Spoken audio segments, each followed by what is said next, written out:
Good. Welcome, Will, Good. after that brief introduction. We've been talking about getting people around the fire, getting you around the fire, and getting some interaction with Wildearth for quite some time now. And but maybe, actually I realized this afternoon, I don't really know very much about the INGWE Leopard project, and I'm sure that for a lot of viewers that is true as well. There's been some, I'm sure of them know quite a lot about it already, but maybe you could just briefly start with the short introduction about it was really started to look at the density and behaviours of leopards outside of formerly protected areas. And we've got to remember that the vast landmass of Africa is outside of fenced game reserves.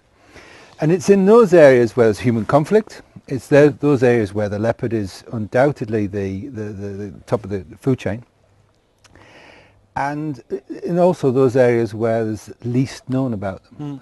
I often get asked, haven't leopards been researched to death? Well, in game reserves, yes. Outside, no. So that's what the project's about, basically. We want to gather data, as we have been for all these years, but so we can put the record straight and address management policies within southern equatorial Africa. We're looking at should leopards still be only classified as under the red data species as rare. Shouldn't they be vulnerable, or should they even be endangered? And you need evidence. You need scientifically gathered evidence to state the case. So that's what we're about. It's gathering that. At the moment, they're undoubtedly persecuted by a lot of people. And hunted even, and it's quite surprising to a lot of people to realise that even nowadays leopards are hunted legally under CITES permits in Africa. 150 a year.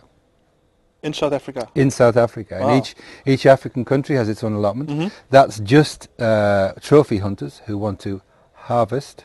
Great word, isn't it, harvest? Harvest a leopard. And then, of course, there's problem animals which farmers, want to shoot or get a permit for, and there's legal hunting, a variety of things. Yeah. So basically there's two things. There's the hunting on one side, and then arising from the human-leopard conflict. Is it mostly farmers, or is it also simply communities that maybe don't feel safe if there's a leopard around? Or it's not really a safety issue. There is obviously the muti and that side of it, but the bottom line is that maybe for non-South African viewers, explain muti, because not everybody traditional medicine, familiar. Traditional medicine, and of course various body parts of a leopard or hyena or a lot of other species are a big medicine. So it's one of the things, but that's not the bigger piece. The bigger piece is more, for instance, cattle ranching.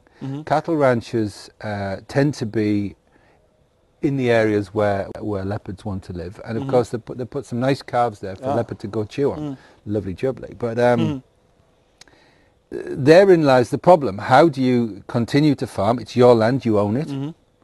No one can kick you off, that's yours. How do you continue farming, yet you've got this creature keeps coming and taking your livestock? We're working on that. We're working at various methods of identifying, is it leopards doing the killing? Quite often it isn't. But that doesn't help. It only shifts the blame elsewhere. But nevertheless, can we work with the farmers? Can we see what we can do? Can we bring in other ways of farming? With there's a financial element, obviously. But so there's all these dynamics that you've got to consider. It's not as straightforward. It never is, would it? Wouldn't it be great if it was? It's never straightforward. So each problem needs its individual solution, and that's what we work with. We work with farmers. As well as our research on leopards, we work on developing methods. Another way is just to simply compensate. If a leopard kills your cattle, we'll give you some money. It's a short-term solution. But perhaps linked in with the other elements, there's an avenue there to explore.